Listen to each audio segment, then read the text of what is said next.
سەبارەت بە دژایەتیکردنی حەلبوسی بۆ هێزی پێشمەرگەی کوردستان هەوڵدان بۆ گەڕانی بۆ ناو پرۆسی سیاسی عێراق پرسە گفتوگۆکەم لەگەڵ بەڕێز مەحمە خەلیل پەرلەمانتاری عێراق.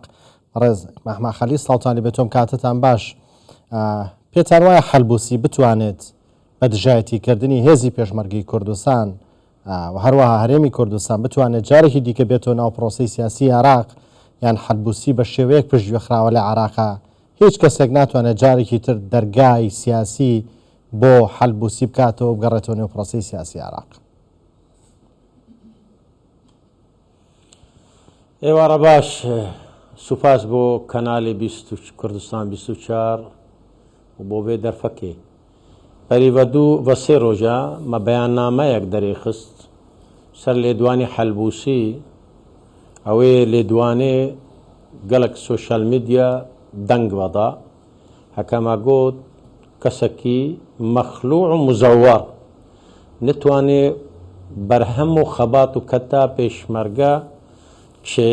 بۆ فیدرالیەتە عێراقێ، چ بۆ دموکراتیا عێراقێ، چ بۆ ئینسانیەت و خدمەتێت کەش خەڵکی عێراقی ڕەکری کە پێشمەرگە سەرڕەما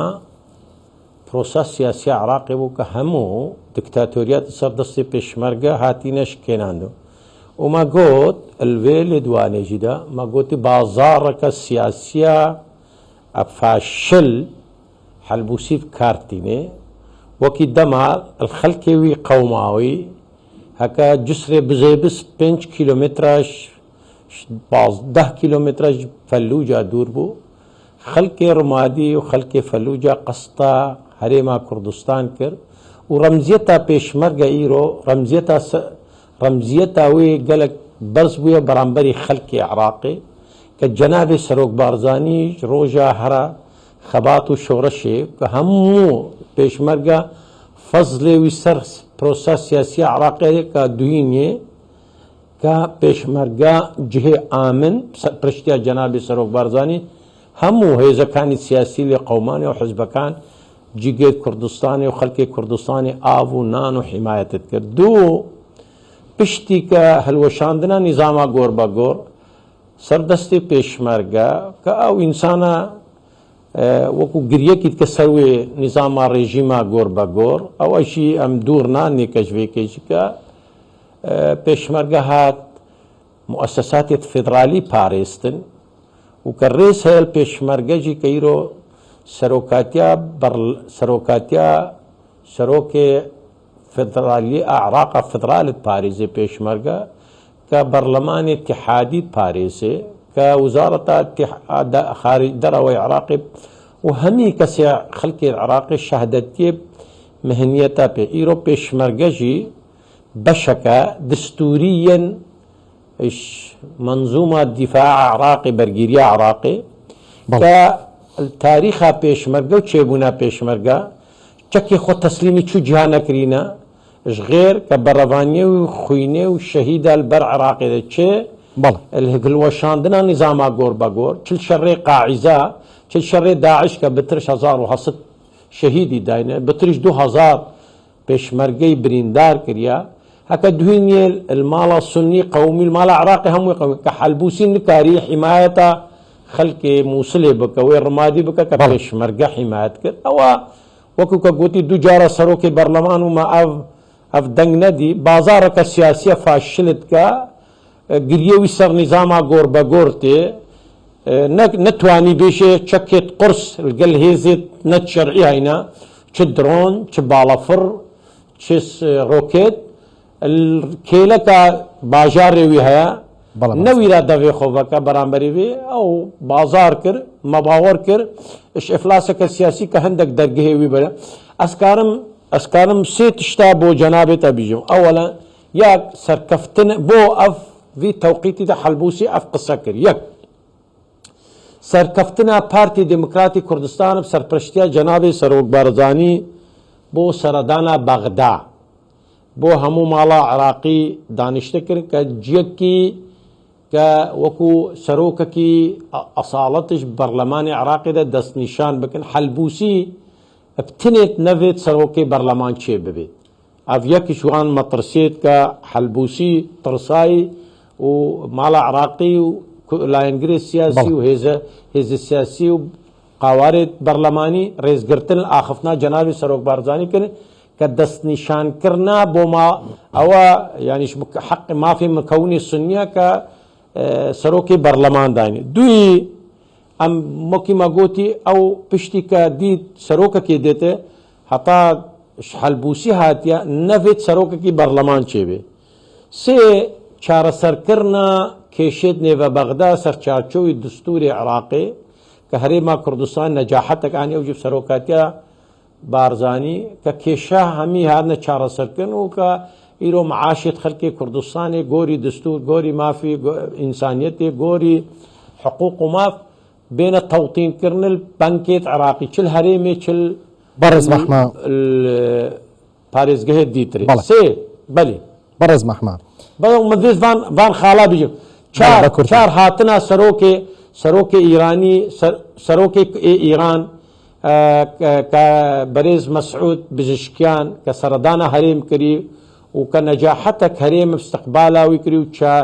کێشێ چارەسەرە کێشێ چ نێوە ئیران و نێوەمە و ئیران و هەرێم و ئیراندا ئیرۆ ئەو مەترسێک چێبوو وەکو حەلبووسی و غێری حەلبووسی کە نەخێرخوازیش ماڵە عراقی ڕەدێژ ماڵا کوردی ڕەدێ و مەدیت وەکیل دەمێ سەرۆکی بەرلەمان چاوێ ئەجنداتی دەرەکی شۆڵ دەکرد و چاوە دژاتی مافێ هەرێما کوردستانی بووچێ و موچە تاتە ونداکردن ئەو سەر کێشات گیانە خۆتکە دیت ئەو کێشە نەماینە ژبەرێکی ئەوژی بازارەکە هەڵبووسی سەرۆک پەرلەمانی لەسەر کارلادراوی عراق پێچەوانی یاسا و دەستوری عراق قسەی کردو بۆ پێی لە بەرگەی 5 مادی 123 دەستور ئاڵێت هێزی پێشمەرگەی کوردستان دەستوریە و لە مەنزومەی بەرگری عراقدایە ئەمە سەرۆکی پەرلەمان بۆ بەم شێوەیە دژی یاسا و دەستور قساکات ئەبێت چاوەڕێی چی لێ بکرێ ئەو نە سەرۆک بەرلەمانە ئەو سەرۆکێکی ئەمکاربی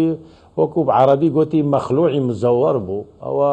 ڕێزاوی نەما ناف ماڵە عراقیەدا مەل بەیانە خۆشی دەما بەیان کرد ئەوە هەکە ڕێزگرتن بۆ دستور کردبە ئەف قسە نەتکرد دوو دستور مادە پێنجێ و مادە نەهێجی ئەطرافێت کە و مادە بیستێ کە بیجێ مافی هەرێما کوردستانەیە کە پۆلیسە داینێ ئەسایش داینێ هێزیت بەرگری و پێشمەرگە کە جزێکیش مند و ئەف ڕۆژی بەرێز فەریق الأول ڕکن یاڕەڵا سەردانە بەرلەمان کردبوو لیشنە داراییدا ئەعترافە کرد گوت هێزیت قرس چەکێت قرس مافەکی دستوریە بۆ تەسلیحی پێشمەرگا بێتەکردن ئەمە وەکو vê هەلبووسی vê وی کاری دکا وەکو کەم گوت وەکیما بەیان کردی کێ چێ نابێت ئەم بیژە سەرۆکی بەرلەمان ئەوە وەکو خەونەکێ دەژێ